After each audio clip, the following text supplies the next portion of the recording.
नमो अरिहन्ताणं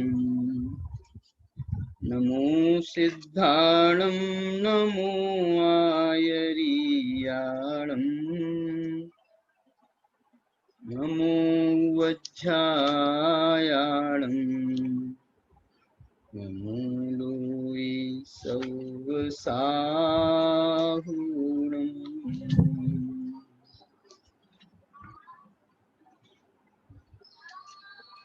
जह मूलाओ खंधो साहा परिवार बहुगुणो होई, तह जिन दंसन मूलो निर्दिठो मुख मागस।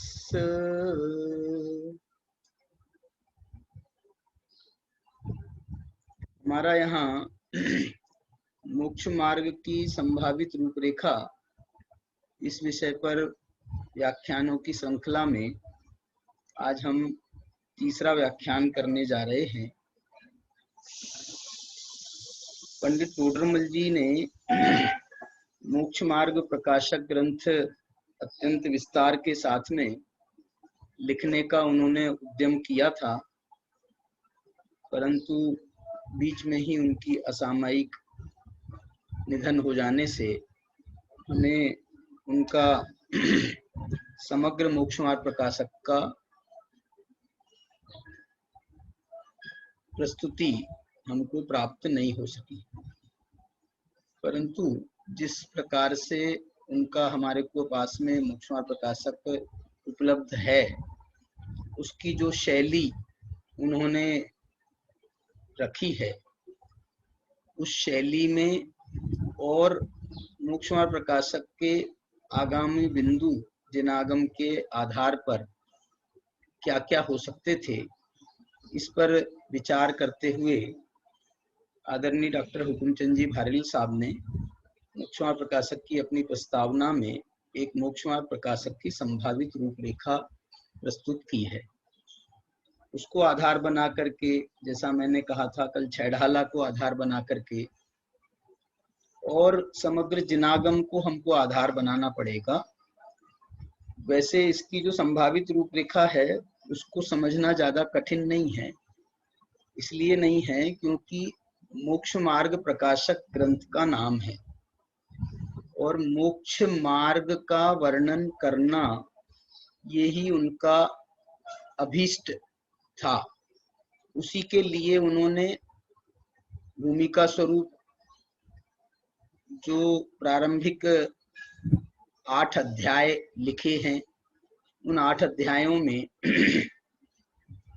जैसे उन्होंने मिथ्या दर्शन ज्ञान चारित्र का वर्णन किया, ताकि क्योंकि उसका हमें नाश करना है, उसके बिना मोक्ष मार्ग का प्रारंभ नहीं होगा। इसी प्रकार से सम्यक दर्शन ज्ञान चारित्र का प्रारंभ जो है वो उन्होंने 8वां अधिकार भी लिखा, सम्यक दर्शन ज्ञान चारित्र मोक्ष मार्ग का स्वरूप बताने के लिए।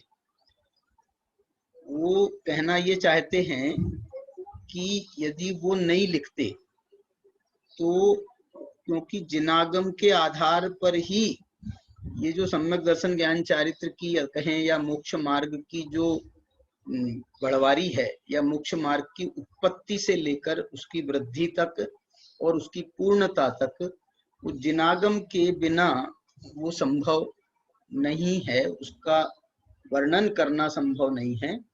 इस दृष्टि को ध्यान में रखते हुए टोडरमल जी साहब ने जो मोक्ष मार्ग प्रकाशक उन्होंने रखा है और उसके लिए सम्यक दर्शन ज्ञान चारित्र का अत्यंत विस्तार के साथ में वर्णन करने का उनका जो उनने भाव, इसको ध्यान में रखते तो विज्ञान का चारित्र, इसका वर्णन पूरे जिनागम में बिखरा हुआ सर्वत्र व्याप्त है। सर्वत्र माने चारों अनुयोगों में सम्यक दर्शन ज्ञान चारित्र की मीमांसा की गई है, व्याख्या की गई है। प्रथमानुयोग में उसमें जैसे व्यक्तिगत स्तर पर जो हमारे महापुरुष हैं उन्होंने सम्यक दर्शन कैसे प्राप्त किया, सम्यक ज्ञान उसके साथ में हो गया, फिर सम्यक चारित्र के लिए उन्होंने उनका कैसे वैराग्य आदि उत्पन्न हुआ, और सम्यक चारित्र उन्होंने अंगीकार किया, माने मुनि दशा उन्होंने अंगीकार करी, और उसके बाद में उन्होंने अपनी आत्म साधना करके जिस प्रकार से उन्होंने मुक्ति प्राप्त की, ये प्रथमान योग में इसका विस्तार के साथ में कथन मिल जाता है। द्रव्यान योग में हम देखें तो सम्यक दर्शन ज्ञान चारित्र के आधारभूत जो क्या नाम 7 तत्व हैं, और चारित्र के आधारभूत जो उसके उपादान है, माने उसकी जो सामग्री है, उसका बहुत सुंदर 28 मूल गुण आदि का वर्णन, ये सब वर्णन जो है जिनागम में अत्यंत विस्तार के साथ में किया गया है, और अनेक ग्रंथों में उसकी चर्चा भी की है। ये तो टोडरमल जी की हमको शैली में वर्णन करना है, एक बात ये है, बाकी समग्र जिनागम में इसकी चर्चा है। द्रव्यान योग में मैंने कहा आपको, चरणान योग में, श्रावकाचारों में सब वर्णन है इसका। रत्नकरण श्रावकाचार जो ग्रंथ है वो एक प्रकार से सम्यक दर्शन ज्ञान चारित्र का ही ग्रंथ है। पुरुषार्थ सिद्धि उपाय एक प्रकार से वो सम्यक दर्शन मोक्ष मार्ग का ही ग्रंथ है। सभी ग्रंथों में कहें हम, मुनियों के आचार के निरूपक जो ग्रंथ हैं, मूलाचार आदि, उसमें भी आप कहें वो मुख्यतः तो उसमें मूलाचार में जैसे मुनियों के आचार की निरूपणा करना है, लेकिन उसका भी प्रारंभ उन्होंने सम्यक दर्शन ज्ञान चारित्र से किया है। मैं ये कहता हूं, अभी जैसे हम 7 तत्वों का वर्णन भी हम समय सार में कहें, तत्वार्थ सूत्र में देखें, उसमें भी उस 7 तत्वों में ही स्वयं प्रयोजन भूत तत्व होने से उसमें मोक्ष मार्ग का वर्णन है, संबर निर्जरा के रूप में मोक्ष मार्ग का वर्णन है, मोक्ष के रूप में मोक्ष का वर्णन है, उसका किसका अभाव करके सम्यक दर्शन ज्ञान चारित्र प्रकट होगा, तो आश्रव बंध का नाश करके संबर निर्जरा प्रकट होगी, तो उसका वर्णन है। मतलब जो है वो तत्वार्थ सूत्र में भी 7 तत्व 9 पदार्थों का वर्णन है, समय सार में स्वयं 9 पदार्थों का वर्णन है। एक मैं देखो आपको नियम सार ग्रंथ की बात करता हूँ। नियम सार में 12 अधिकार लिखे आचार्य भगवान ने। उन्होंने जो है पहला जीव अधिकार, दूसरा अजीव अधिकार, तीसरा शुद्ध भाव अधिकार, ये 3 अधिकार उन्होंने सम्यक दर्शन ज्ञान की मुख्यता से लिखे। जीव अधिकार माने तत्वों का अधिगम कराने की दृष्टि से उन्होंने जीव अजीव अधिकार के माध्यम से उन्होंने तत्व का अधिगम कराया संक्षेप में। फिर शुद्ध भाव अधिकार जो उसकी आत्मा है, भगवान आत्मा का वर्णन उन्होंने शुद्ध भाव अधिकार में किया। ये सम्यक दर्शन ज्ञान के लिए अपेक्षित था। और उसके बाद में उनका फिर चौथा व्यवहार चारित्र का अधिकार आ गया। उसके बाद में उनके 6 आवश्यकों के अधिकार हैं। तो इस प्रकार से जो है उसमें भी जो है उनने मोक्ष मार्ग का वर्णन किया, और उन्होंने मोक्ष का वर्णन करने के लिए अंतिम में जो शुद्धोपयोग अधिकार लिखा है उसमें उन्होंने अनंत भगवान के का और सिद्ध भगवंत के का स्वरूप बताते हुए वो उसमें उन्होंने मोक्ष तत्व का एक प्रकार से वर्णन किया। इसलिए सर्वत्र है वर्णन तो इसका। इसलिए जो है हमको ये देखना है कि हम थोड़ा सा इसका यदि हम अच्छे से अध्ययन करके थोड़ा हम टोडरमल जी की शैली को हमको आत्मसात करना होगा। और उस शैली का अर्थ यही है कि आप वचनिका शैली में अपनी बात कहो तो जो है वो टोडरमल जी की शैली बन जाएगी। प्रश्नोत्तर का हमको विशेष रूप से शंका समाधान की प्रस्तुति यदि हम करेंगे तो वो बन जाएगी। जिनागम के हम उदाहरण जैसे टोडरमल जी ने प्रस्तुत किए हैं वैसा हम करेंगे तो भी हो जाएगा। तो ये एक प्रयास अपन कर रहे हैं।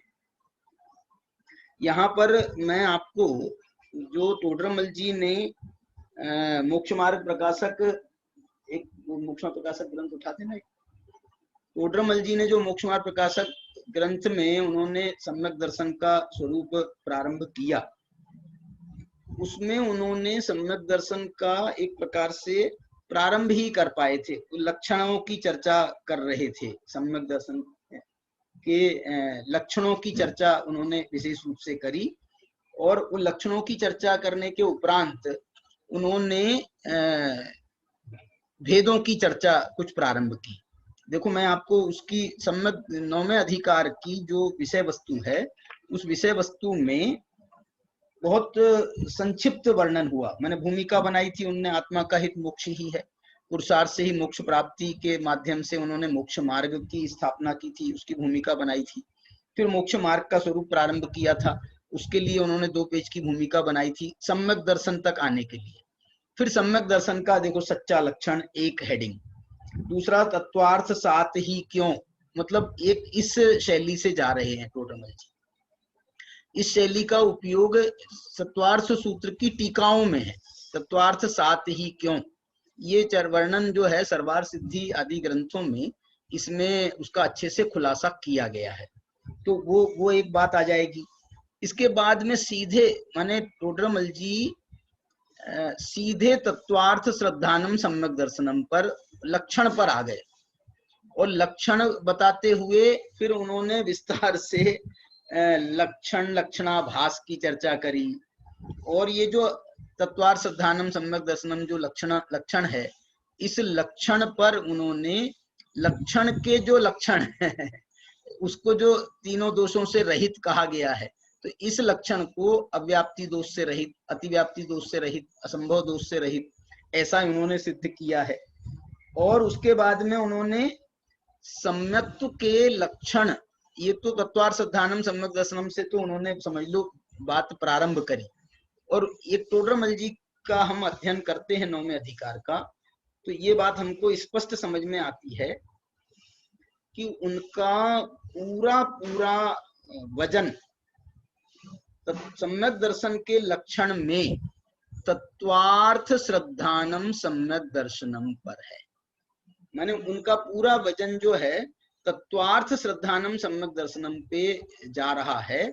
और जो बाकी के लक्षण भी जिनागम में जो प्राप्त होते हैं आध्यात्मिक दृष्टिकोण से अथवा हम चरणान योग की दृष्टिकोण से जो और लक्षण भी प्राप्त होते हैं, तो उन्होंने इस तत्वार्थ श्रद्धानम सम्यक दर्शनम में उन सभी लक्षणों का समावेश करने का उद्यम किया और उसको घटाया अच्छी तरह से कि तत्वार्थ श्रद्धानम सम्यक दर्शनम ये लक्षण अपने आप में पूरा सर्वांग है। ये इस तत्वार्थ श्रद्धानम सम्यक दर्शनम में आप निश्चय तत्वार्थ श्रद्धान को घटा सकते हैं, इस तत्वार्थ श्रद्धानम में आप व्यवहार तत्वार्थ श्रद्धान को घटा सकते हैं, इस तत्वार्थ श्रद्धानम में आप देवशास्त्र गुरु के श्रद्धान को घटा सकते हैं, इस तत्वार्थ श्रद्धान में स्वपर के श्रद्धान को, आत्मा के श्रद्धान को, सब विषय इसमें घटित होता है।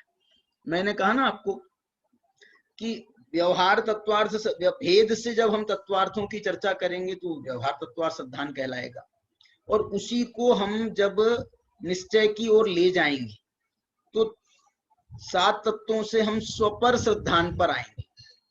स्वपर श्रद्धान के भी भेद को गौण करते हुए जब हम प्योर आत्म श्रद्धान पर आएंगे, तो ये जो है निश्चय तत्वार्थ व्यवहार तत्वार्थ श्रद्धान से निश्चय तत्वार्थ श्रद्धान की जो यात्रा है वो अपने आप में पूर्ण हो जाती है।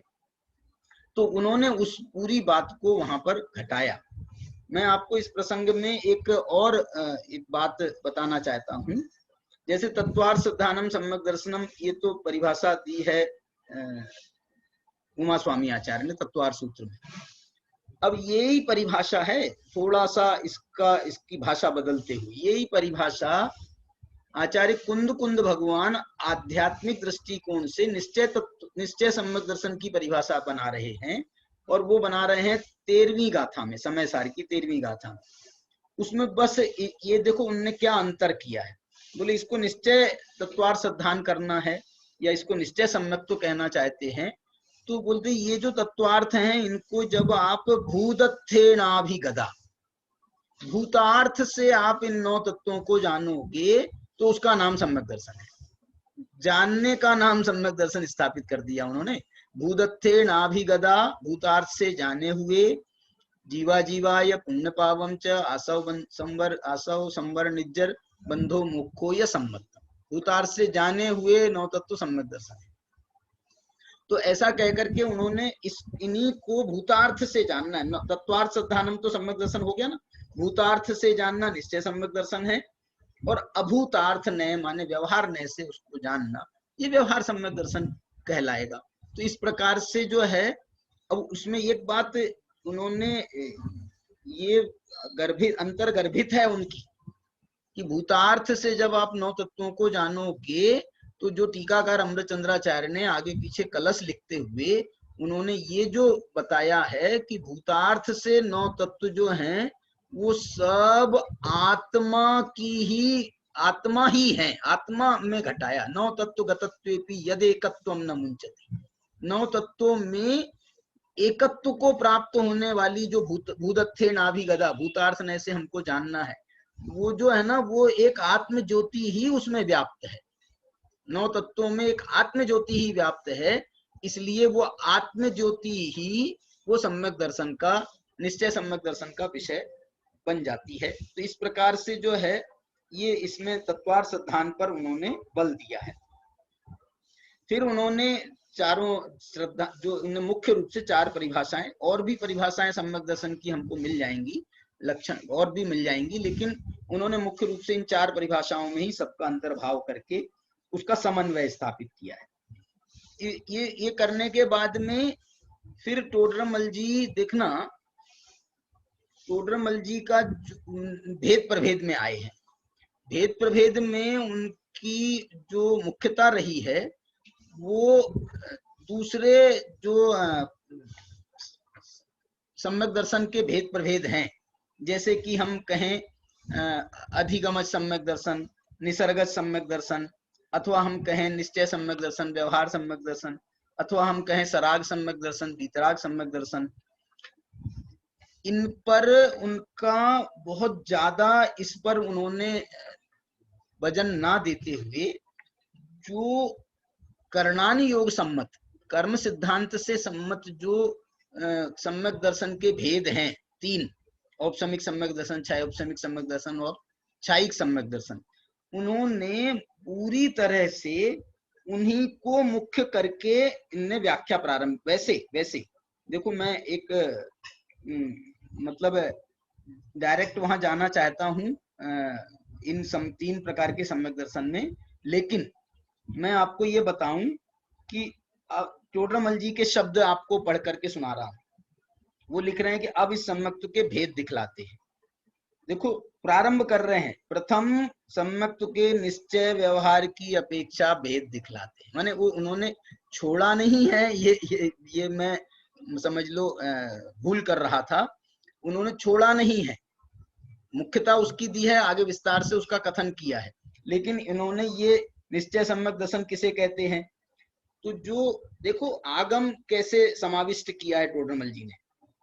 जो परिभाषा पुरुषार्थ सिद्धि उपाय में सम्यक दर्शन की दी गई है, वो निश्चय सम्यक दर्शन की परिभाषा को विपरीताभिनिवेशम विविक्त मात्म रूपम तत्, वो परिभाषा को टोडरमल जी ने यहाँ से निश्चय सम्यक दर्शन की परिभाषा बनाया है।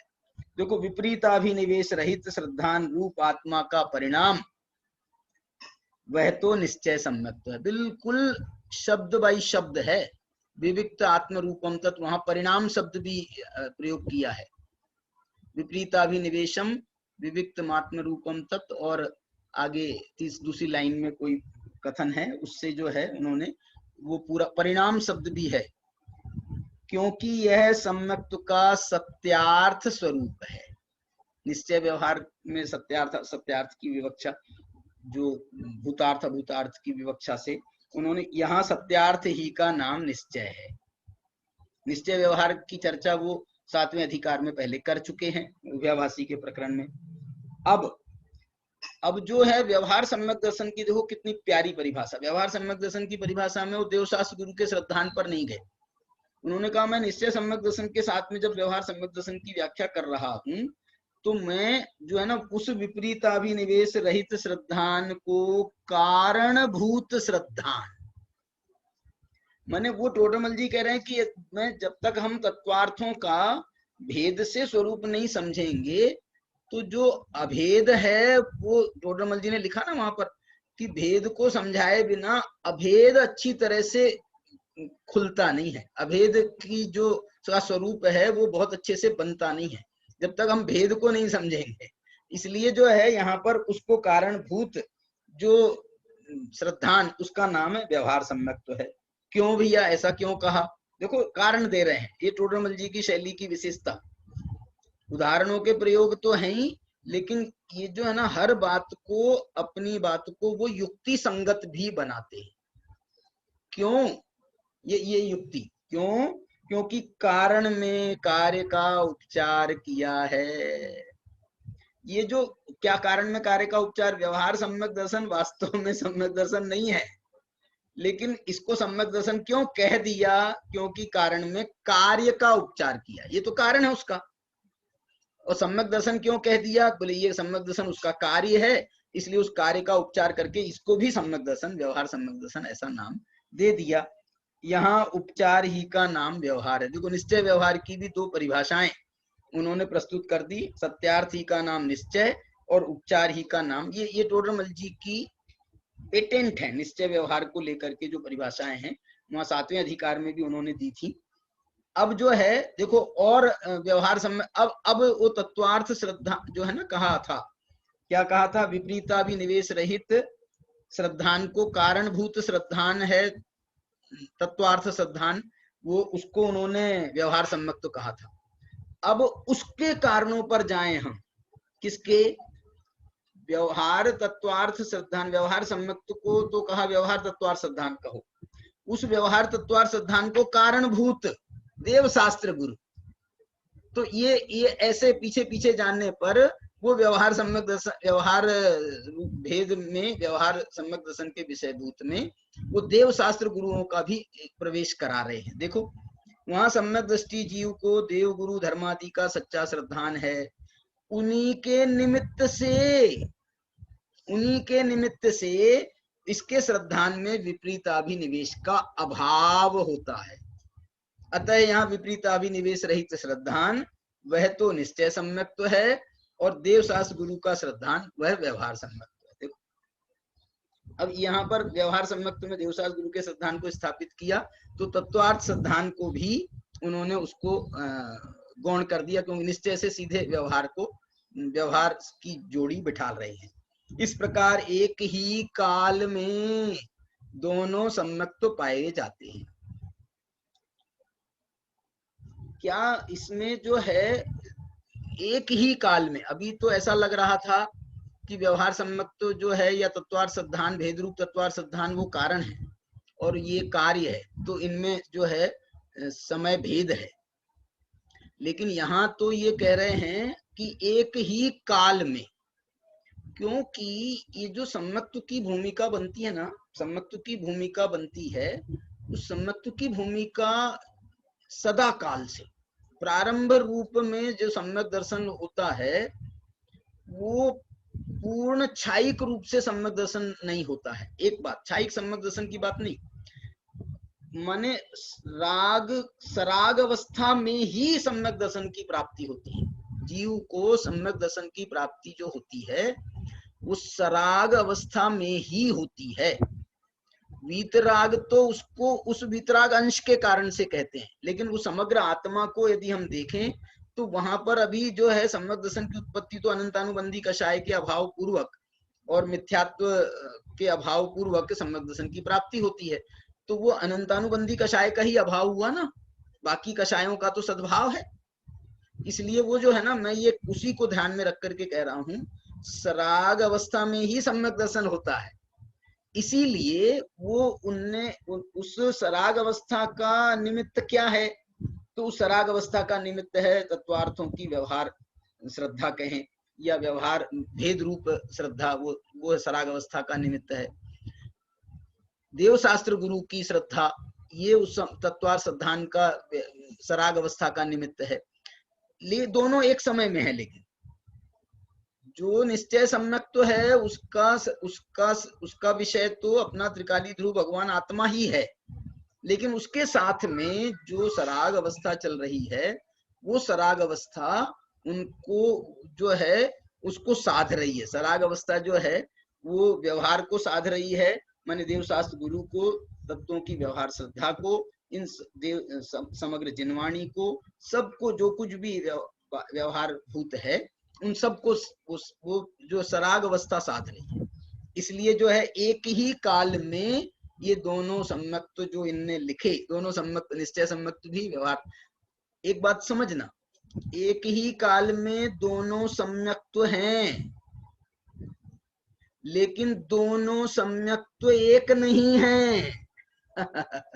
दोनों सम्यक्त मिलकर के कोई एक सम्यक्त नहीं हो गए। तो फिर सम्यक्त कौन है? सम्यक्त तो निश्चय सम्यक्त ही सम्यक्त है। इसको तो उपचार से सम्यक्त कहा है ना भैया, सराग अवस्था में होने वाले को। तो जो है उसको ये मैं कहना चाह रहा हूं आपको कि एक ही काल में दोनों सम्यक्त हैं, लेकिन निश्चय सम्यक्त का जो हेतु है वो वीतराग सम्यक्त है, और व्यवहार सम्यक्त का जो हेतु है वो सराग सम्यक्त है, माने वो सराग अवस्था है। इसकी वीतराग अवस्था, सम्यक्त कभी भी सराग नहीं होता। ये बात आपको जो है अपने रामजी भाई की टीका में, तत्वार सूत्र की रामजी भाई जी की टीका में आपको ये बात मिल जाएगी कि, और टीकाओं में भी मिल जाएगी, सर्वार सिद्धि आदि में भी, लेकिन उसमें से आपको थोड़ा सा खोजना पड़ेगा, निकालना पड़ेगा। सम्यक्त तो कभी सराग नहीं होता। सम्यक्त पर सराग अवस्था का उपचार आ सकता है, लेकिन सम्यक्त तो देखो ना, सम्यक्त तो किसे कहा, इसीलिए तो ये कर्णानुयोग सम्मत व्याख्या हमको की आवश्यकता है। सम्यक्त की परिभाषा जब हम कर रहे हैं कर्णानुयोग सम्मत, तो 7 प्रकृतियों के उपसम 6 उपसम से हो रहा है सम्यक्त। कहाँ है इसमें सराग अवस्था? 7 प्रकृतियों का उपशम किया तो माने उन 7 प्रकृतियों को तो उपशमित कर दिया है, तो उन सराग प्रकृति जो 7 प्रकृतियां हैं उनके अभाव से सम्यक्त हो रहा है। तो वो जो है मिथ्यात्व के अभाव, मिथ्यात्व भी एक प्रकार का, इसको जो है टोडरमल जी ने स्थापित किया ना, मिथ्यात्व भी एक प्रकार का राग है, मिथ्यात्व भी एक प्रकार का की कषाय है। ऐसा हम एक अनंत अनुबंधी के साथ में उसकी मैत्री होने के कारण से उसको साथ में हम घटाते हैं, तो अलग अलग व्याख्या करेंगे तो अलग अलग सिद्ध करेंगे, लेकिन एक सामान्य रूप से ये सराग अवस्था में मिथ्यात्व सहित जो सराग अवस्था है उसमें अनंतानुबंधी मिथ्यात्व सब मिला करके मिश्रित सराग अवस्था है। लेकिन जो सम्यक दृष्टि हुआ है उसकी सराग अवस्था में अनंतानुबंधी आदि 7 प्रकृतियां, इनका अभाव रूप सराग अवस्था है, तो इनका जो अभाव है वो तो वीतरागता का अंश है, और जो बाकी की कषाएं हैं उससे इनकार नहीं है, उन बाकी की कषायों सहित सराग अवस्था है। तो वो जो है इस प्रकार से एक ही काल में ये दोनों सम्यक्त तो पाए जाते हैं, दोनों की अंश दोनों के अलग हैं, ऐसा कह सकते हैं। इसके बाद में और देखो, निश्चय व्यवहार सम्यक्त की टोडरमल जी कोई विषय को उठाते हैं, वो उस विषय को पूरा पहुंचाते हैं, उसको मतलब उसके एंड तक ले जाते हैं, माने उसके संबंध में उठने वाली जितनी जिज्ञासाएं हैं उन सब जिज्ञासाओं को वो अपनी तरफ से शांत करते हुए चलते हैं। देखो, और एक निश्चय व्यवहार सम्यक्त के संबंध में उनका एक और पैराग्राफ पढ़ रहा हूं। वहां मिथ्या दृष्टि जीव को देवगुरु धर्मादि का श्रद्धान, मिथ्या दृष्टि को भी तो देवशास्त्र गुरु का श्रद्धान होता है। ये हम इसमें एक प्रश्न बना सकते हैं, इस बात को यहाँ प्रश्न बनाया नहीं है टोडरमल जी ने, लेकिन हम ये कह सकते हैं भैया देवशास्त्र गुरु का श्रद्धान तो मिथ्या दृष्टि को भी है, होता है, तो उसका जवाब दे रहे हैं। मिथ्या दृष्टि को देवशास्त्र गुरु का श्रद्धान आभास मात्र होता है, आभास मात्र होता है, माने उसको लग रहा है कि मेरे को सम्यक दर्शन है, नहीं मुझे देवशास्त्र गुरु का श्रद्धान है, लेकिन वास्तविक में उसको देवशास्त्र गुरु का श्रद्धान, आभास शब्द का प्रयोग है, आभास। आभास में मतलब उसको लगना भी तो चाहिए ना। तो उसको ऐसा हो जाता है, होता है, और ये भूमिका निचली भूमिका में ऐसा होता भी है, उसमें भी कोई इनकार नहीं है। आभास मात्र होता है क्योंकि इसके श्रद्धान में विपरीताभिनिवेश का अभाव नहीं होता, इसलिए आभास मात्र का। निश्चय सम्यक दर्शन नहीं हुआ ना उसको, इसलिए वो निश्चय सम्यक दर्शन है विपरीताभिनिवेश के अभाव रहित, विविक्त मात्म रूपम तत्, तो वो जो है वो नहीं होता है, इसलिए उसको निश्चय सम्यक्त्व तो है नहीं, और व्यवहार सम्यक्त्व भी आभास मात्र है। क्यों? क्योंकि निश्चय व्यवहार दोनों सम्यक्त्व तो एक ही काल में पाए जाते हैं, ऐसा ऊपर कह दिया था। क्योंकि इसको देवगुरु धर्मादि का श्रद्धान है आभास, परंतु वह विपरीताभिनिवेश के अभाव को साक्षात कारण नहीं हुआ। व्यवहार देखो, टोडरमल जी के आप ध्यान दें, टोडरमल जी कह रहे हैं कि हम उस निश्चय, उस व्यवहार को व्यवहार संज्ञा भी तब देंगे, सच्चा व्यवहार भी वो तब कहलाएगा जब वो निश्चय को कारण बने। टोडरमल जी का शब्द यहाँ पर है साक्षात कारण। अब बोलोगे साहब पूर्व भूमिका में परंपरा से तो होता है, परंपरा से तो होता है, तो परंपरा से होता है तो उसको व्यवहार का व्यवहार, व्यवहार का व्यवहार, व्यवहार का व्यवहार कहा, ऐसा बहुत पीछे जाने कर ऐसा व्यवहार कहलाएगा। लेकिन वो निश्चय सम्यक्त्व के बिना, वो जब तक के निश्चय सम्यक्त्व की प्राप्ति नहीं होती है, माने वो जीव का उद्यम, वास्तव में जीव को व्यवहार की भूमिका में रहने में कोई दोष नहीं है, व्यवहार की भूमिका में हम रहने में कोई दोष नहीं देखते हैं, लेकिन बसर वो सम्यक दृष्टि तभी कहला सकता है जबकि वो निश्चय का उसका अंदर से उद्यम चलता रहे, वो कहीं व्यवहार में संतुष्ट ना हो जाए, बीच में रुक ना जाए। जब तक के वो निश्चय में नहीं पहुंचे तब तक के तो उसको संतुष्ट होने का प्रश्न ही नहीं है। इसलिए यहाँ पर ये कह रहे हैं साक्षात कारण नहीं हुआ, इस कारण से उसके श्रद्धान को आभास मात्र कहा। कारण हुए बिना उपचार संभव नहीं है। कारण, कारण तो उसको कहते हैं कि जो कार्य को उत्पन्न कराए। अब यहाँ पर जब कार्य उत्पन्न ही नहीं हुआ तो हम उसको कारण भी नहीं मानेंगे, और कारण नहीं मानेंगे तो उसमें हम व्यवहार का उपचार भी कैसे करें। इसलिए नियम रूप साक्षात कारण अपेक्षा व्यवहार सम्यक्त्व भी इसको संभव नहीं है। क्या बात है, ये टोडरमल जी की व्याख्या है। अथवा एक दूसरी एक व्याख्या और कर रहे हैं, अथवा इसको देवगुरु धर्मादि का जो श्रद्धान होता है वह विपरीताभिनिवेश रहित श्रद्धान को परंपरा कारणभूत है। मान इतना तो मान रहे हैं, यद्यपि नियम रूप कारण नहीं है तथापि मुख्य रूप से कारण है, अतः कारण में कार्य का उपचार संभव। मुख्य रूप से कारण क्यों कहा? मुख्य रूप से कारण इसलिए कहा क्योंकि जितने भी जीवों को सम्यक्त्व की प्राप्ति होगी, निश्चय सम्यक्त्व की प्राप्ति होगी, उसमें पूर्व में ये सब भूमिकाएं उसको होती ही होती है। जैसे हम 5 लब्धियों की चर्चा करते हैं ना, तो 5 लब्धियों में आप मुख्य जो है सम्यक दर्शन की कारणभूत लब्धि कारण लब्धि है। अब करण लब्धि की कारणभूत लब्धि भी तो खोज दी जाएगी, कारण में कार्य, तो उसमें जो है कारण का कारण भी तो खोजा जाएगा। तो करण लब्धि का कारण प्रायोग लब्धि, प्रायोग लब्धि का कारण देशना लब्धि, देशना लब्धि का कारण विशुद्धि लब्धि, विशुद्धि लब्धि का कारण माने कितनी स्टेप्स बन सकती हैं। तो उन सभी स्टेप्स को अतिक्रमण, और एक विशेष बात मुख्य रूप से शब्द डाला है ना टोडरमल जी ने, उसका कारण ये है कि इनका अतिक्रमण नहीं हो सकता, इनका अतिक्रमण नहीं होता। इनको इसमें हो सकता है कोई जीव को समय कम लगे, किसी जीव को समय ज्यादा लगे, लेकिन इनका अतिक्रमण करके, कोई भी लब्धि का अतिक्रमण करके वो सम्यक्त्व की प्राप्ति नहीं हो सकती।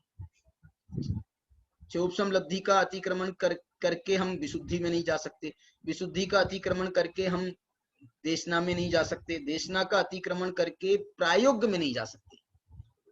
देखो ये दोनों लब्धियां जो है ना, देशना लब्धि, विशुद्धि लब्धि और प्रायोग लब्धि, ये दोनों लब्धियां एक प्रकार से कषाय की मंदता स्वरूप हैं, या राग की मंदता स्वरूप हैं, अथवा इसमें मिथ्यात्व की मंदता भी शामिल कर ले, क्योंकि सम्यक्त्व की कारणभूत है ना। लेकिन जो विशुद्धि लब्धि है, इस ये उससे वो कहलाएगी जिसमें देशना जिसको नहीं मिली, देशना के बिना विशुद्धि, वो जो है वो कषाय की मंदता अलग टाइप की है। और विश्लेषणा के बाद जो है ये प्रायोग्य लब्धि की विशुद्धि जो है वो कहलाएगी। देशना के बाद माने देशना के बाद माने देशना है थ्योरी, तो प्रायोग लब्धि में उसका किया जाता है प्रयोग, प्रायोग्य। और प्रयोग के जो उपकरण जुटाए जाते हैं, फिर असली प्रयोग तो करण लब्धि में होता है, तो वो होकर के सम्यक दर्शन की प्राप्ति हो जाती है। इसलिए यहाँ पर जो है इस प्रकार से उन्होंने मुख्य रूप से परंपरा कारण की अपेक्षा मिथ्या दृष्टि को भी व्यवहार सम्यक तो कहते हैं। देखो एक परंपरा में टोडरमल जी मिथ्या दृष्टि को भी व्यवहार सम्यक की स्थापना कर रहे हैं। वो परंपरा असली निश्चय व्यवहार सम्यक तो एक साथ होंगे, एक ही काल में होंगे, लेकिन यहाँ पर जो परंपरा की अपेक्षा से हम घटाएंगे, जैसे मैंने कहा 5 लब्धियों की अपेक्षा से यदि हम घटाएंगे तो पूर्व को हम कारण कह सकते हैं। अब टोडरमल जी अपनी शैली में आ रहे हैं। यहाँ प्रश्न, टोडरमल जी ये व्याख्या ऐसे करते हैं, यहाँ प्रश्न। मैंने आज वैसे सोचा दूसरा विषय था, लेकिन जो है ये टोडरमल जी को जब हम ये पढ़ रहे हैं ना, तो वो टोडरमल जी से हमको आत्मसात होने का बहुत अच्छा अवसर मिल रहा है। इस कारण से जो है हम इसको पढ़ रहे हैं इस प्रकरण को। क्यों ये प्रकरण में मैं वो 3 प्रकार के सम्यक्त के करणान योग की विवक्षाओं में नहीं जा रहा हूँ, लेकिन ये निश्चय व्यवहार सम्यक्त को लेकर के, और इसमें आप जो है ना उस वीतराग और सराग सम्यक्त को भी इसी के माध्यम से अंतर्गर्भित करके समझ सकते हैं। ये निश्चय व्यवहार सम्यक्त के माध्यम से सराग वीतराग सम्यक्त को भी समझा जा सकता है। देखो यहाँ प्रश्न, टोडरमल जी की भाषा है यहाँ प्रश्न, ढूंढारी भाषा में, तो उसका अनुवाद है यहाँ प्रश्न। कितने ही शास्त्रों में देवगुरु धर्म के श्रद्धान को व तत्व श्रद्धान को तो व्यवहार सम्यक तो कहा है, और आपा पर के श्रद्धान को या केवल आत्मा के श्रद्धान को निश्चय सम्यक तो कहा है। वह किस प्रकार है? अब इसमें आपको प्रश्न समझ में आया? ये जो प्रश्न है, प्रश्न ये है कि टोडरमल जी ने निश्चय सम्यक्त की जो स्थापना की है वो करी है विपरीताभिनिवेश रहित श्रद्धान, आत्मा का श्रद्धान रूप आत्मा का परिणाम। आपने ध्यान दिया होगा वहां पर उन्होंने विपरीताभिनिवेश रहित तत्व श्रद्धान रूप आत्मा का परिणाम नहीं लिखा, तत्वार्थ श्रद्धान रूप नहीं लिखा, उन्होंने सिर्फ श्रद्धान शब्द का प्रयोग किया। क्योंकि वो उस भेद में निश्चय सम्यक्त में जा रहे हैं ना, तो उसमें वो भेद के जो उपादान है, जो भेद के विषय हैं तत्व, वो उनको तत्व को शामिल कर लेंगे तो वो व्यवहार आपतित हो जाएगा। इसलिए उन्होंने वहां पर विपरीताभिनिवेश रहित तत्वार्थ श्रद्धान या विपरीताभिनिवेश रहित तत्व श्रद्धान नहीं कहते हुए उन्होंने सीधा लिखा विपरीताभिनिवेश रहित श्रद्धान। तो प्रश्नकार को ये प्रश्न खड़ा हो रहा है कि यहाँ पर आपने विपरीताभिनिवेश रहित श्रद्धान रूप आत्मा का परिणाम इतना कहा है आपने यहाँ पर आत्मा का श्रद्धान कहाँ लिखा? तो निश्चय सम्यक्त में तो आत्मा का श्रद्धान आता है, निश्चय सम्यक्त में तो आपा पर का श्रद्धान भी वो उसका कारणभूत होने से वो उसको भी निश्चय सम्यक्त में कहा गया है शास्त्रों में। तो वो प्रश्न खड़ा किया है। ये समय सार से प्रश्न एक प्रकार से आ रहा है, समय सार के अध्येता के द्वारा ये प्रश्न आ रहा है। तो बोले आप निश्चय सम्यक्त तो कह रहे हो विपरीताभिनिवेश रहित श्रद्धान, और शास्त्रों में जो है उस आत्म श्रद्धान को और स्वपर के श्रद्धान को निश्चय सम्यक्त कहा है। ये तो वो मान रहा है कि देव शास्त्र गुरु का श्रद्धान और तत्वार्थ श्रद्धान इसको व्यवहार सम्यक्त कहा है। देखो इसका समाधान, उसका समाधान प्रश्न में उनकी शैली है यहाँ प्रश्न, और उत्तर में उनका उत्तर है ताका समाधान। ताका समाधान, ताका माने उसका, ये प्रश्न जो आपका आया है उसका समाधान। देव गुरु धर्म के श्रद्धान में तो देखो कैसे ले जा रहे हैं निश्चय पर, बहुत बहुत प्यारी भाषा में कह रहे हैं। देव शास्त्र गुरु के श्रद्धान में तो प्रवृत्ति की मुख्यता है, वाह। और जहां प्रवृत्ति की मुख्यता है वहां पर निश्चय लागू नहीं होता है, निश्चय निवृत्ति स्वरूप होता है, वाह। तो यहाँ प्रवृत्ति की मुख्यता है।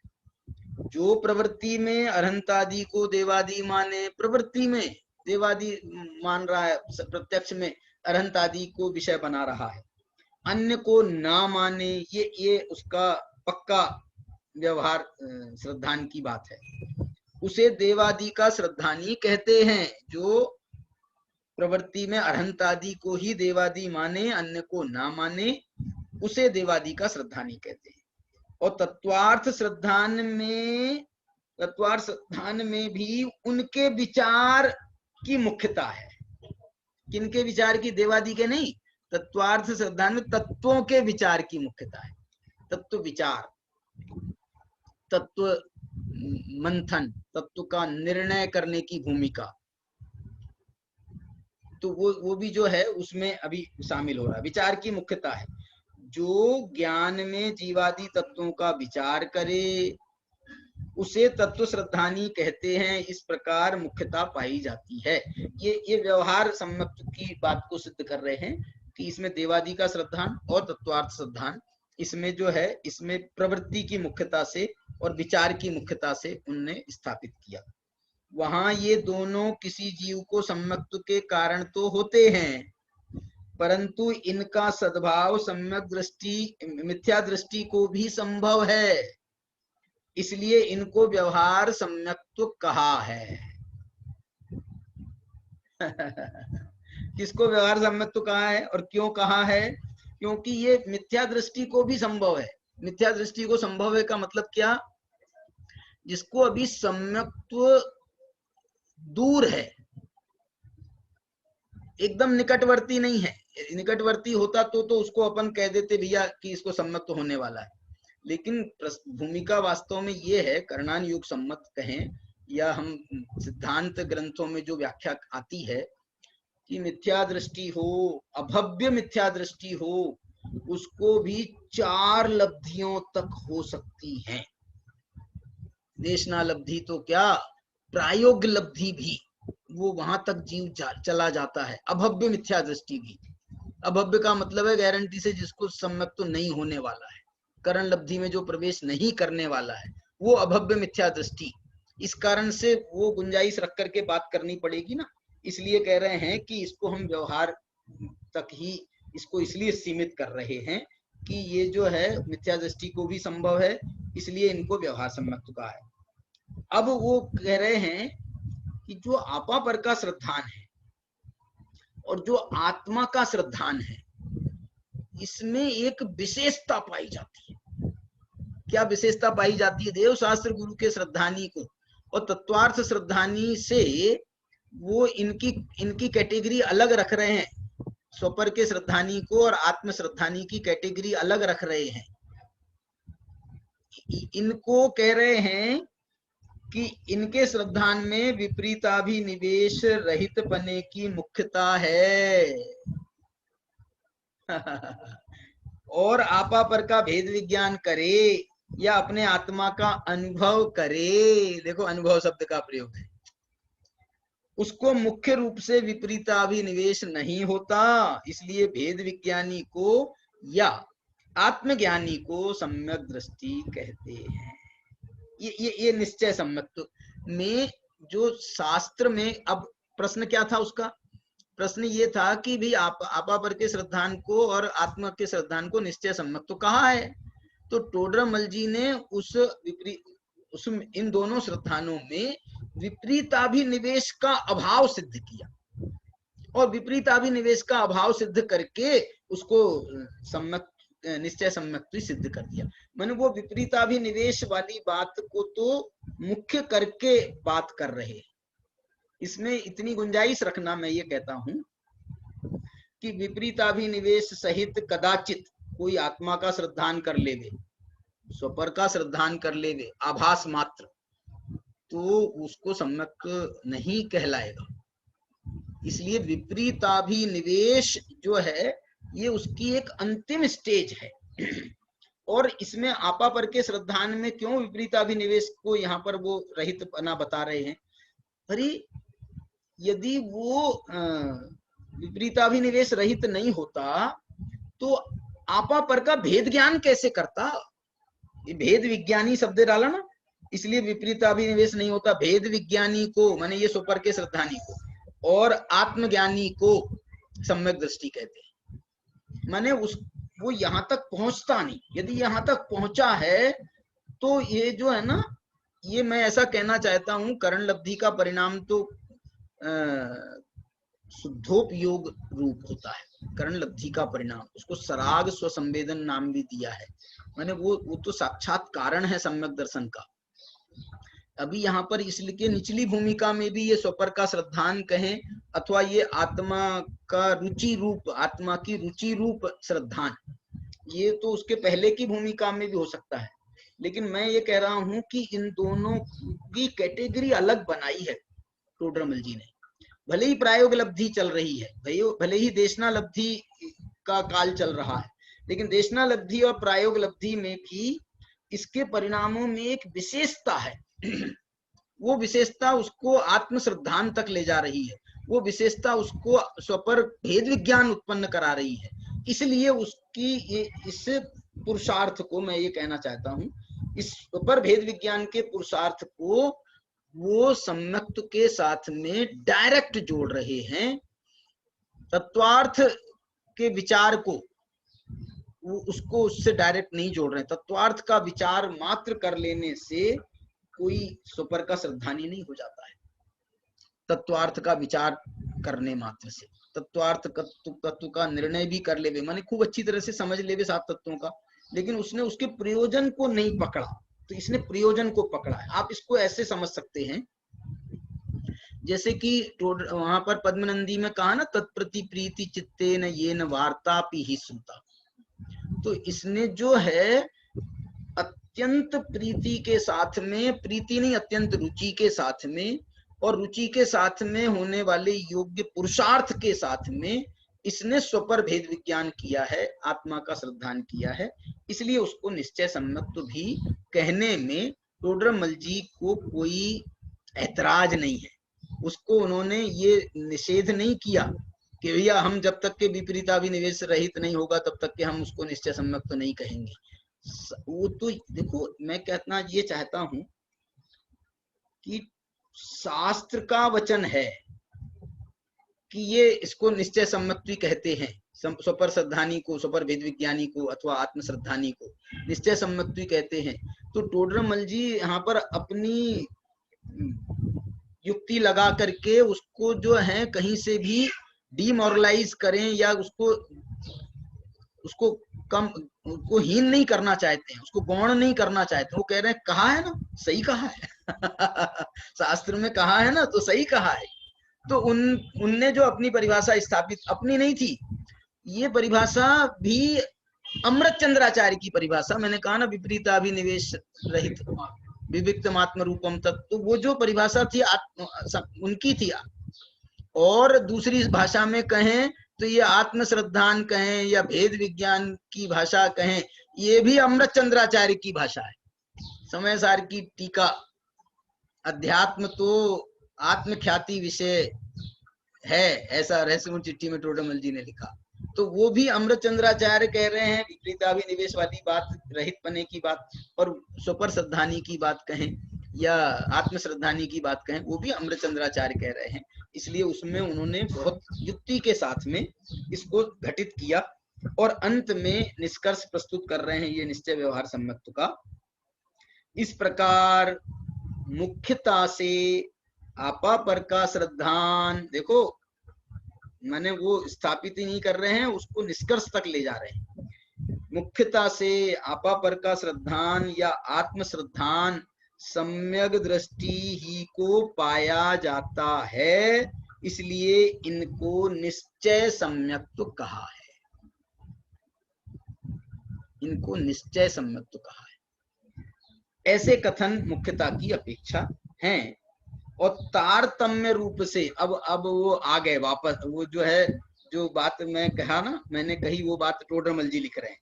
तारतम्य रूप से, तारतम्य माने थोड़ा हीनाधिकता के रूप में, ये चारों, कौन से चारों, कौन से चारों? देवशास्त्र गुरु का श्रद्धान, तत्वार्थ श्रद्धान, आपापर का श्रद्धान, आत्म श्रद्धान, ये चारों मिथ्या दृष्टि को यदि दिखाई देवे तो आभास मात्र होते हैं, सम्यक दृष्टि को सच्चे होते हैं। सम्यक दृष्टि को ये तो सच्चे होते ही हैं, आपापर का श्रद्धान और आत्म श्रद्धान, उसको देवशास्त्र गुरु का श्रद्धान, तत्वार्थ का श्रद्धान भी उसको सच्चे होते हैं। वहां जो आभास मात्र हैं वे तो नियम बिना परंपरा कारण होते हैं, और जो सच्चे हैं वे नियम रूप साक्षात कारण है। साक्षात कारण माने इसको कारण पर स्थापित किया है। आप समझे मैं क्या कहा? माने ये चारों श्रद्धान से सम्यक दर्शन होता है, तो ये कारण रूप में स्थापित है। सम्यक दर्शन क्या है? सम्यक दर्शन तो वो जो है ना, विपरीताभिनिवेश रहित श्रद्धान, वो आत्म श्रद्धान भी उसका कारण है। इसको टोडरमल जी मालूम कहाँ ले जा रहे हैं? मैं इसको ले जा रहे हैं टोडरमल जी, वो जो आगे वो सम्यक्त्व के जो करणान योग सम्मत 3 भेद पर आएंगे ना, तो जो सम सम्यक्त्व हुआ है, जो सूक्ष्म सम्यक्त्व भी है और जो छायिक सम्यक्त्व है, वास्तव में वो है सम्यक्त्व रूप कार्य, और ये जो श्रद्धान है ये सब उसको कारणभूत है।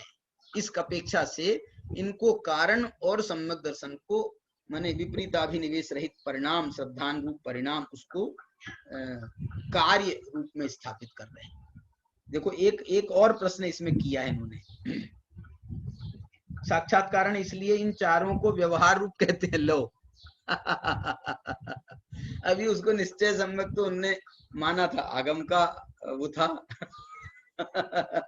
तो उसको उन्होंने निश्चय सम्यक तो कह दिया था, भेद ज्ञान को और आत्म श्रद्धान को। लेकिन यहाँ पर अभी कहें यदि विपरीताभिनिवेश रहित नहीं हुआ है, आभास मात्र है, तो ये ऐसा तो चारों श्रद्धान मिथ्या दृष्टि को भी हो जाते हैं। इसलिए इनको हम चारों को व्यवहार रूप कहते हैं, चारों को, आत्म श्रद्धान को भी व्यवहार रूप कहते हैं। इनके निमित्त से जो विपरीताभिनिवेश रहित श्रद्धान हुआ माने कार्य रूप हुआ, उसे निश्चय सम्यक तो है ऐसा जानना। देखो एक और प्रश्न, बहुत मैं कह रहा हूं टोडरमल जी ने समय सार की टीका नहीं लिखी थी अब वो चूंकि उनने जो है ना दूसरे उद्यम हाथ में ले लिए थे, समय मिला नहीं, उम्र मिली नहीं, जो काम उन्होंने बाद के लिए छोड़ रखा था, मैं इस बात की गारंटी दे सकता हूं कि टोडरमल जी यदि जिंदा रहते तो समय सार की टीका टोडरमल जी अवश्य लिखते लिखते लिखते। ये तो आप ये मान लो कि टोडरमल जी जो काम खुद नहीं कर पाए तो उनके शिष्य मंडली में जयचंद जी छाबड़ा ने उस कार्य को लपक लिया और उन्होंने कहा कि हमारे गुरु की जो बात थी वो हम उसको पूरा करके रहेंगे। तो इन्होंने जो है उसको बाद में इसलिए पूरा किया। टोडरमल जी देखो ना, ये बात समय सार से ही ये प्रश्न उठ रहे हैं। अब समय सार में एक प्रश्न और उठाया है, सम्यक दर्शन आत्मा के श्रद्धान को नहीं, सम्यक दर्शन ने तो वहां पर तो समय सार ने तो यहां तक लिख दिया कि सम्यक दर्शन आत्मा का परिणाम नहीं, आत्मा है। कहां लिखा बताओ? चौथा कलश है शायद, सम्यक दर्शन में तदेव नियमाद आत्मा च तावानया। थोड़ा सा सम्यक दर्शन और आत्मा में अंतर कर सकते हैं हम। वो कह रहे हैं आत्मा उसके परा, आत्मा बस उतना ही है जितना सम्यक दर्शन है, उतना आत्मा उतना ही है। ये एक जो है उपमा अलंकार का प्रयोग है। टोडरमल जी इस प्रश्न को खड़ा कर रहे हैं और इसका उत्तर क्या देते हैं हम टोडरमल जी की भाषा में पढ़ते हैं। यहाँ प्रश्न कितने ही शास्त्रों में लिखा है कि आत्मा है वही निश्चय सम्यक्त्व है। कितने ही शास्त्रों में लिखा है। मैंने इसमें टोडरमल जी को तो और भी, जैसे हम तो एक उदाहरण दे रहे थे, मैंने जैसे उसका दिया आपको चौथे कलश का, कौन सा कलश है ना वो, नव तत्व संतति मिमाम आत्मा में कोस्तु न, और कुछ एक शब्द भूल रहा हूँ, नहीं तो वो ये 2 लाइनें बाद की है, सम्यक दर्शन में तदेव नियमाद आत्मा च तावान है। ये जो है ये लिख रहे हैं आत्मा है, ये बात आपको दूसरी जगह भी मिल जाएगी। जैसे वहां पर है ना 144वीं गाथा में भी कहा था ना उनने कि सम्यक्त्व और सुज्ञान की जिस एक को संज्ञा मिले, तो वो वहां भी वो आत्मा को ही सम्यक्त्व की संज्ञा मिल गई और सुज्ञान की संज्ञा मिल गई। तो आत्मा है वही निश्चय सम्यक्त्व है, अन्य सर्व व्यवहार है। वो ऐसा क्यों लिखा है शास्त्रों में? कितने ही शास्त्रों का लिख रहे हैं। उसका समाधान, जो विपरीताभिनिवेश रहित श्रद्धान हुआ, वाह क्या बात है, वह आत्मा ही का स्वरूप है।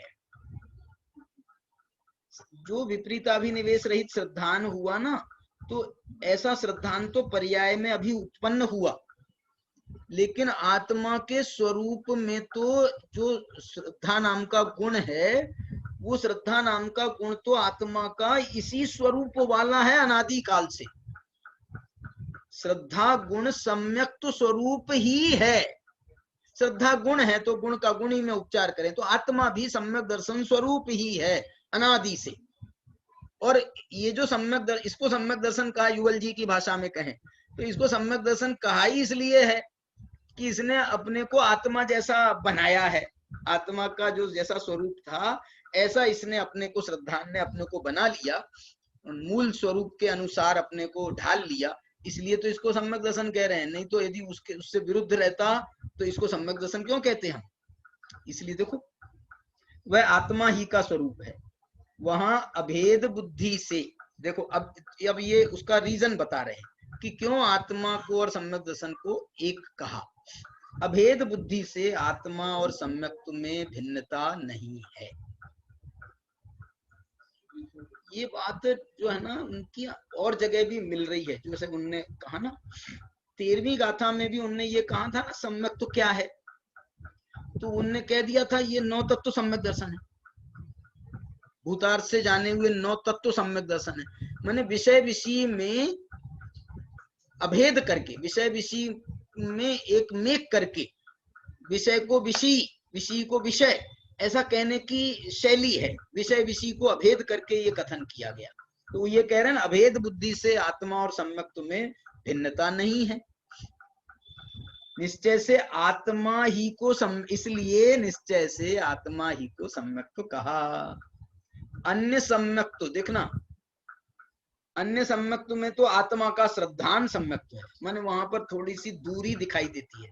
आत्मा सम्यक्त्व नहीं है, आत्मा के श्रद्धान का नाम सम्यक्त्व है।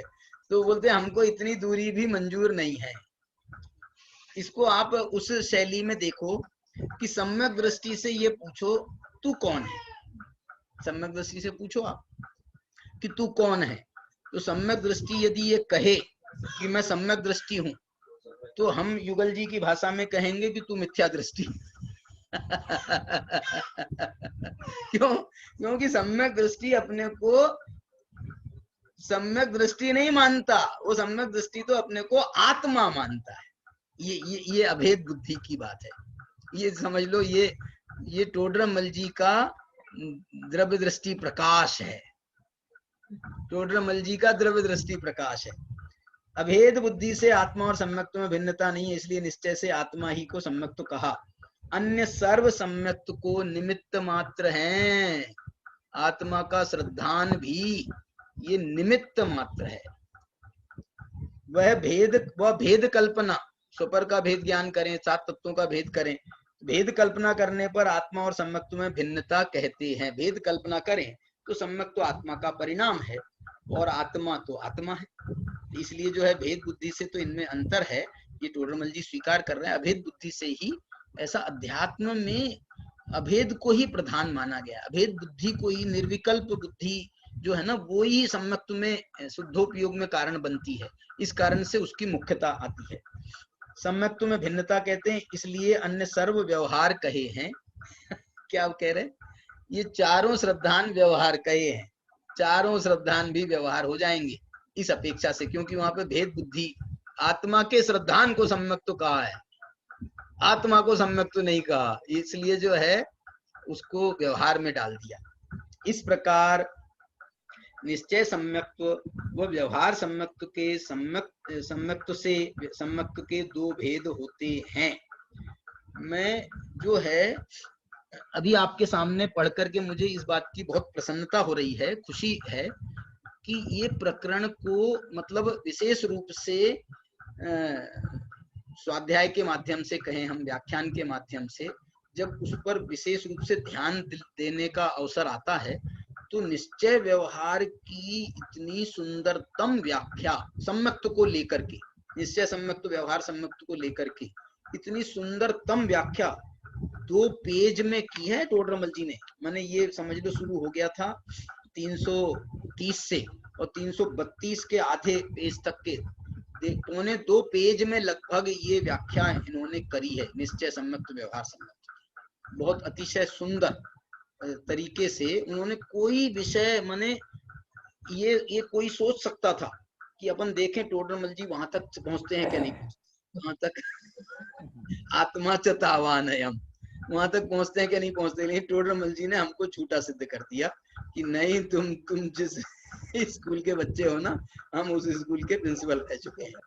तो टोडरमल जी जो है ये अपने आप में इन्होंने बहुत सुंदर व्याख्या करी, और इसके बाद में उन्होंने फिर सम्यक्त्व के दूसरे और भी भेद 10 भेद तक के सम्यक्त्व के बताए, और मुख्य रूप से फिर वो सम्यक्त्व के 3 भेदों की जो चर्चा, ये उनका, ये टोडरमल जी का मूल विषय है, क्योंकि टोडरमल जी ने गोमट सार आदि की टीका लिखी है। लब्धि सार में जो ये जो विषय आता है ना, करण लब्धियों वगैरह का जो विषय है, ये लब्धि सार का बहुत जोरदार विषय है। छपना सार में इनमें कर्मों का कैसे प्रकार से क्षय होता है वो विषय आता है, इसलिए टोडरमल जी तो उससे इतने अधिक अपने आप को उनने उसकी गहराई प्राप्त की है। तो उसका वर्णन जो है थोड़ा विस्तार के साथ में, यहाँ पर 3 प्रकार के सम्यक्त्व का वर्णन थोड़े ही विस्तार के साथ में हुआ है, बहुत विस्तार के साथ में इसलिए नहीं कहेंगे क्योंकि 333 पेज से इन्होंने ये सम्यक्त्व की चर्चा प्रारंभ की है 3 प्रकार के, और 339 पे खत्म कर दी है। 6 पेज तो हैं निश्चय व्यवहार सम्यक्त्व में, 2 पेज लिखे हैं ना, तो ये इसको भी उन्होंने अपने को समझ लो उन्होंने अपना संवरण किया है, अथवा ऐसा हम संवरण कर दिया, क्योंकि ये तीनों का विषय आ गया, बल्कि 5 पेज में ही आ गया है। इसके बाद तो उनका और दूसरा विषय चालू हो जाता है। सम्यक दर्शन के 8 अंगों की थोड़ी संक्षिप्त चर्चा आई है ना, तो आखिरी में 339 पेज में तो वो आया है। तो 4-5 पेजों में, 4.5-5 पेजों में ही उन्होंने उस सम्यक्त्व के 3 भेदों की भी चर्चा अत्यंत सुंदर है। उसमें करण लब्धि आदि का वर्णन तो पहले कर चुके थे, लेकिन यहाँ पर और जो उस विषय के संबंध में जो जिज्ञासाएं हैं, उपशम सम्यक्त्व के संबंध में, औपसमिक सम्यक्त्व के संबंध में, मुझे जो विषय आज लेना था, जिसको मैं अब कल लूंगा, वो ये लेना था कि टोडरमल जी ने ये पूरा विषय लेने के बावजूद भी, अब उनको तो समय नहीं मिला, इसमें क्या क्या सम्यक दर्शन के विषय से संबंधित विषय छूटा है। इसमें बहुत विषय है, बहुत विषय, और उन सबका जो है अपन वर्णन करना प्रारंभ करेंगे अपन अलग अलग हेडिंग्स के साथ में। जैसे सबसे पहला विषय तो ये है कि जिनागम सम्यक्त्व की महिमा से भरा पड़ा है। सम्यक्त्व की महिमा से, वो सम्यक्त्व की महिमा तो टोडरमल जी के इसमें आ ही नहीं पाई। ये टोडरमल जी सम्यक्त्व की महिमा जो जिनागम में भरी पड़ी है, वो जो है मोह की महिमा तो आ गई थी, लेकिन सम्यक्त्व की महिमा अभी यहाँ पर नहीं आई है। तो वो सम्यक्त्व की महिमा की चर्चा अपन अब कल अपन मूल विषय पर अपने आएंगे। सम्यक्त्व की महिमा मैं आपको बताना चाहता हूँ। अच्छा, दोषी जी बैठे हैं। हाँ, कुछ कहना चाहते हो? हैं? कुछ कहना चाहते हैं? हाँ हाँ जी बोलिएगा ज्योति साहब। हाँ जी, ज्योति साहब हाँ क्या बोल रहे हैं? कुछ बोलना चाहते? हाँ बोलिए साहब, बोलिए। उनको अनम्यूट करिए ना। हाँ जी हाँ जी।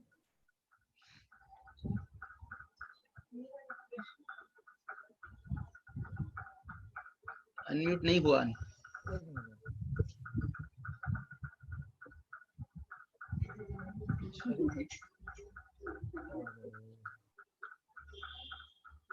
अरे हम तुम नहीं करोगे, हम करेंगे शायद। हाँ हाँ अपन होस्ट है ना, सही, हम कर दो। कर दिया, कर दिया। जो आत्मा को सम्यक समय साल में 403 404 गाथा में कहा है, आत्मा ही सम्यक है, आत्मा ही संवर है, पच्चखाणम, जो 390 से 404 गाथा है ना, 15 गाथा वाला, वहां पर कुंद भगवान ने कहा है। मतलब बहुत सुंदर, बहुत सुंदर, बहुत सुंदर। वही टोडरमल जी लिख रहे हैं ये शब्द कि कितने ही जगह पर ऐसा कहा है, तो उसमें दम है, मतलब बात को जो है एक जगह तो नहीं। सही बात है, बहुत सुंदर। कुंद कुंदाचार्य की गाथा ही है, मूल गाथा। जी जी जी जी, सही है बराबर। जय जय जिनवाणी स्तुति। हाँ जी जिनवाणी। शादवाद नय